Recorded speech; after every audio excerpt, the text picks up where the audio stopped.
Everyone thought they knew what this season was supposed to be for the Boston Celtics. A pause year, a reset, a quiet step back while the league moved forward. When Jayson Tatum went down and key names walked out the door, the narrative wrote itself almost overnight. Boston would duck the luxury tax, keep things clean, maybe even flirt with the idea of a soft reset while protecting the future. That story spread fast, and it was completely wrong. Because while the noise focused on what the Celtics supposedly lost, Brad Stevens was already working toward something much bigger, something far more dangerous for the rest of the league. And now, if you connect the dots, it becomes clear that this season was never about waiting.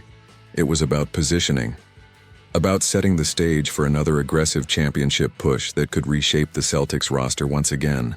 The idea that this would be a gap year didn't just fade away. It collapsed. Early, Boston refused to play the role people assigned them. Instead of sliding down the standings, they competed. Instead of selling pieces, they stayed firm. Instead of retreating from the tax conversation, they maneuvered around it with precision. Even with Tatum sidelined, this team continued to win games, defend at a high level, and remain a threat every single night. That alone should have told everyone something important. This organization was not interested in standing still. They were buying time, and there is a massive difference between the two. As the trade deadline approached, the rumors started to shift. At first it was whispers. Then it became louder reporting. The Celtics were not sellers. They were buyers, and not just fringe buyers looking to tinker around the edges. Boston was linked to serious names, expensive names, players who would immediately alter the balance of power in the Eastern Conference. Jaren Jackson Jr., Rudy Gobert. Big contracts, big implications, big swings. From the outside, it looked like Brad Stevens was gearing up for another blockbuster, the kind of move that empties the clip and commits fully to the moment. But that is not what ultimately happened, and that is exactly why this deserves closer attention. Instead of chasing the biggest name available, Boston made a move that confused a lot of fans at first glance. Anthony Simons was moved. Nikola Vucevic came in. A strong second-round pick went out as part of the cost. On the surface, it did not feel like the aggressive all-in-strike people were expecting. No fireworks, no superstar press conference, no immediate declaration of dominance. And yet, this move may have been one of the most important chess moves Brad Stevens has made since taking over the front office. Because this trade was not about winning the headline cycle. It was about winning the offseason before it even starts. By moving Simons' contract and bringing in Vucevic, Boston accomplished multiple objectives at once. They dipped below the first apron. That alone cannot be overstated. In the current NBA landscape, the first apron is not just a tax line. It is a wall. Once you cross it, flexibility disappears. Trade options shrink. Exceptions vanish. Creativity dies. Brad Stevens did the opposite. He pulled Boston back into a space where they can operate freely again. At the same time, the Celtics preserved every single first-round pick they own. That matters. In a league where star movement defines contention windows, picks are currency. Boston did not cash them in prematurely. They kept them dry. They kept them liquid. They kept them ready. And on top of that, they brought in another expiring contract in Vucevic worth over $21 million. An expiring deal at that number is gold. It is optionality. It is leverage. It is flexibility in physical form. The most overlooked part of this entire move is the traded player exception. By shedding Simons' $27+ million salary, the Celtics created a massive TPE, nearly $30 million that can be used to absorb a player without sending matching salary back. That is the kind of tool that changes everything. That is the kind of mechanism that allows you to strike fast when an opportunity presents itself. And Brad Stevens knows exactly how rare that is. This is why the Celtics are quietly set up to load up in the summer. Whether or not they take the final step to get completely under the luxury tax this season is almost beside the point. The real story is what they have unlocked going forward. This team has already overachieved relative to external expectations. They have already proven they can compete at a high level even without their best player. And if Tatum returns in time to make a real playoff push, Boston becomes a problem immediately. Not a feel-good story, a real threat.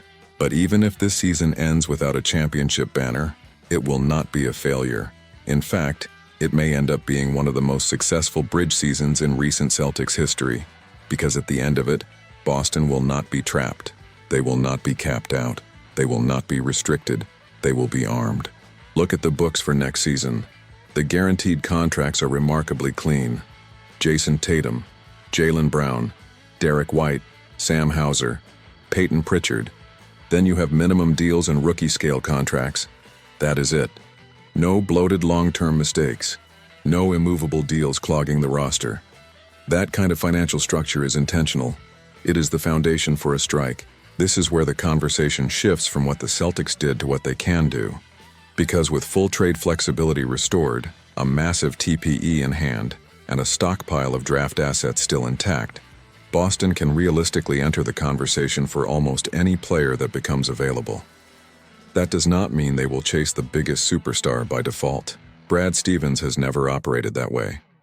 But it does mean that if the right situation emerges, Boston will be ready before anyone else. Think back a few years. Drew Holiday, Kristaps Porzingis. Those were not the loudest possible swings at the time. They were calculated, they were fit-driven, they were timing-based, and they changed the ceiling of the team. That same blueprint is absolutely in play again. Maybe it is one star, maybe it is two high-level pieces just below that top tier. Maybe it is a distressed asset from a team that suddenly decides to pivot. Whatever the case, Boston will not be scrambling. And that is the part many fans are missing right now. The Celtics are not stuck between buying and selling. They are hovering intentionally. They are remaining competitive while refusing to burn future flexibility. That is not indecision. That is discipline. A league where desperation often leads to regret. Brad Stevens is choosing patience without passivity. The Vucevic move fits directly into that philosophy. He gives them size. He gives them experience. He gives them scoring and rebounding stability in the front court. And if needed, he gives them another expiring deal that can be rerouted. Nothing about this was random. Nothing about this was short-sighted. It was a move designed to serve multiple timelines at once. This is also why the early outrage from some corners never fully made sense. The reaction was emotional, not structural. People saw the name and judged the move in isolation. But Stevens saw the entire board. He saw the cap. He saw the aprons. He saw the future market, and he acted accordingly. The league is about to enter another period of instability. New CBA rules are forcing hard decisions. Contending teams will be broken up. Stars will become available sooner than expected. Contracts will be dumped. Picks will be attached. When that happens, the teams with flexibility win. The teams with clean books win. The teams with exceptions and assets win. And right now, the Celtics are quietly positioning themselves to be exactly that team. So no, this was never a gap year. It was a setup year. A positioning year. A chess move disguised as a step back. And if history has taught us anything about Brad Stevens in this role, it is that he does not make moves without a second and third step already planned. The rest of the league may still be sleeping on Boston's intentions. Fans may still be debating whether this season is enough.